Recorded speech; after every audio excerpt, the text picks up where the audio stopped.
La frase Rockefeller vendió antes del crack del 29 resuena como un eco en los pasillos de la historia financiera.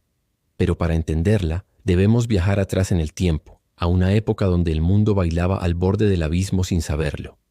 Imagina el Nueva York de los Roaring Twenties, una ciudad en pleno estado de euforia. Las luces brillaban más que nunca, los rascacielos se alzaban como promesas de un futuro glorioso, y el jazz se colaba por cada rendija, marcando el ritmo de una sociedad que creía haber conquistado el progreso definitivo. Era una época de fiestas clandestinas, de charlestón desenfrenado, de copas alzadas en sótanos ocultos. La gente tenía dinero, o al menos eso creía. La especulación se había convertido en el deporte nacional. No hacía falta ser banquero. Bastaba conseguir el consejo del taxista, del botones del hotel o del dependiente de la tienda. Todos hablaban de acciones, de ganancias rápidas, de oportunidades que no se podían dejar pasar. El mercado de valores era una fiesta abierta a cualquiera, una escalera al cielo que parecía no tener fin. Las historias de éxito se contaban como cuentos de hadas en cada cena. La avaricia y el miedo a quedarse atrás eran las fuerzas que movían al mundo. Se compraba con dinero prestado, confiando en que las acciones subirían lo suficiente para pagar la deuda y dejar una ganancia jugosa. Los rumores eran más valiosos que los informes financieros, y las promesas de riqueza instantánea se repetían con la misma frecuencia que los titulares de los periódicos. Un banquero de la época, Charles E. Mitchell, declaraba sin pudor que la prosperidad de Estados Unidos era inmutable. El presidente Calvin Coolidge sentenciaba que los negocios de América son los negocios, y la gente lo creía.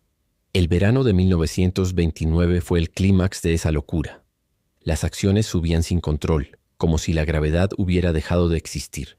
Era un juego en el que todos ganaban, y la moralidad se diluía en la adrenalina.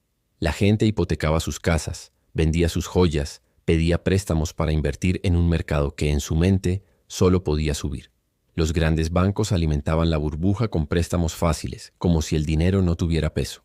Había un dicho popular: si quieres saber lo que va a pasar con el mercado, mira lo que hacen los grandes inversores.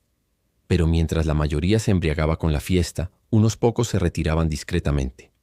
John D. Rockefeller fue uno de ellos. Su intuición, forjada en décadas de experiencia, le decía que algo no andaba bien. John D. Rockefeller, el hombre que había construido un imperio sobre el petróleo, se detuvo ante un humilde puesto de limpiabotas en Wall Street. Se sentó con la calma que lo caracterizaba, su mirada penetrante recorriendo la calle llena de corredores de bolsa febriles. El limpiabotas, un hombre de mediana edad con manos curtidas y una sonrisa fácil, empezó a trabajar. Mientras frotaba el cuero de los zapatos, el hombre levantó la cabeza y le dijo: «Señor Rockefeller, he oído sobre una acción que subirá sin parar. No puede perder, se lo digo yo». El brillo en sus ojos no era el del esfuerzo, sino el de la codicia, el mismo que veía en los ojos de los banqueros y los inversores que pasaban a su lado. El limpiabotas, sin saberlo, estaba ofreciendo un consejo de inversión al hombre más rico del mundo. Rockefeller no se burló. No le dio un discurso sobre la prudencia financiera. Simplemente se quedó en silencio, observando. En ese instante comprendió que la fiebre había llegado a su punto más alto. La euforia ya no era un murmullo en las oficinas, era un grito en las calles. Cuando la última persona, la más alejada del mundo de las finanzas, se siente lo suficientemente segura como para dar consejos de inversión, es porque el mercado se ha vuelto una locura. Le pagó al limpiabotas con un billete que valía varias veces el servicio y se marchó. En su mente una frase resonaba como una campana de alarma: cuando hasta el limpiabotas habla de acciones, es hora de salir. Y así, en la voz de un hombre humilde, John D. Rockefeller encontró la señal que lo salvó de la ruina y que poco después cambiaría el curso de la historia financiera para siempre. Cuando hasta el limpiabotas habla de acciones, es hora de salir, habría dicho.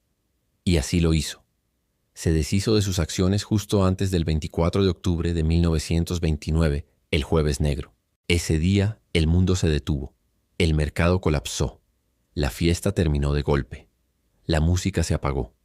Y en la resaca de esa noche, el mundo descubrió que el sueño había sido una ilusión. Las calles se llenaron de inversores arruinados y la desesperación se palpaba en el aire. Algunos se lanzaban desde los edificios, otros vagaban sin rumbo con la mirada perdida. Los periódicos publicaban listas de fortunas evaporadas en cuestión de horas. Era la hora más oscura del capitalismo moderno y la mentalidad del rebaño se manifestaba en su peor versión. Todos vendían, sin importar el precio, Se deshacían de acciones de compañías sólidas y de negocios rentables con tal de recuperar una fracción de su inversión. El miedo era más fuerte que la lógica, pero en medio del desastre, la figura de Rockefeller brillaba con luz propia. Su mente funcionaba de manera opuesta a la de la masa. Mientras el mundo se derrumbaba, él veía una oportunidad. No una oportunidad para especular, sino para construir. Su filosofía era simple pero radical. Compra cuando hay sangre en las calles, incluso si la sangre es tuya. Él sabía que el valor real de una empresa no es el precio que se paga por sus acciones en un momento de pánico. El valor está en sus fundamentos, en su capacidad para generar ingresos, en su modelo de negocio y en su potencial de crecimiento a largo plazo. Rockefeller no era un hombre impulsivo. Había construido su imperio petrolero con paciencia, con cálculo y con una visión que iba más allá del presente. En su juventud, cuando aún no era el magnate que dominaría el siglo, llevaba un cuaderno donde anotaba cada gasto, cada ingreso, cada decisión.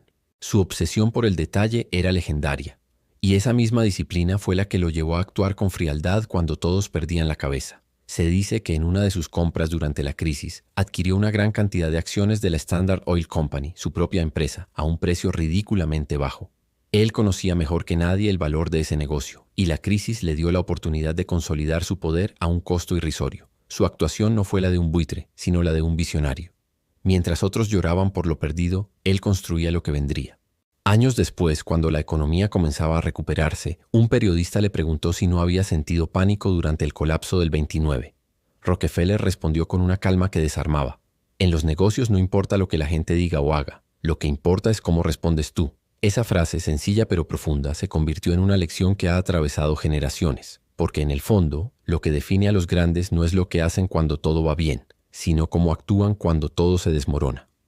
La historia del crack del 29 está llena de tragedias y de errores, pero también está llena de ejemplos de resiliencia, de inteligencia y de coraje. Su actuación durante la crisis no fue la de un oportunista, sino la de un estratega. No buscaba aprovecharse del caos, sino encontrarle sentido. Y lo logró. No solo salió fortalecido, sino que dejó una lección que sigue vigente.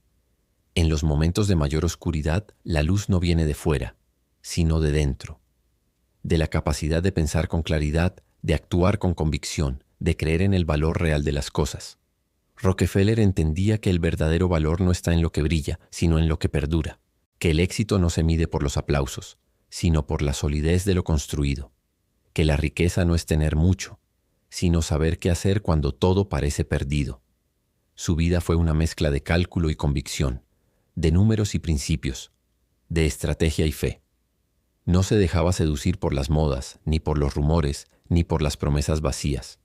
Buscaba empresas reales, con productos tangibles, con modelos sólidos, y cuando las encontraba apostaba por ellas con todo, no para enriquecerse rápido, sino para construir algo que durara.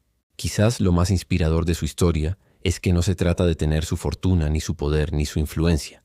Se trata de adoptar su mentalidad, de pensar como él pensaba, de actuar como él actuaba, de entender que el éxito no está en evitar las crisis, sino en saber qué hacer cuando llegan, que la valentía no es la ausencia de miedo, sino la capacidad de actuar a pesar de él, que el verdadero poder no está en controlar el mercado, sino en controlar nuestras propias reacciones.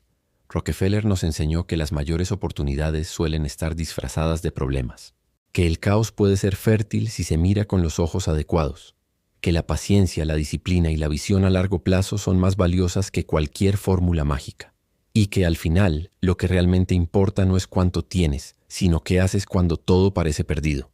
Si esta historia te ha inspirado, suscríbete, da like y sobre todo comenta. ¿Tú qué hubieras hecho con la mentalidad de Rockefeller?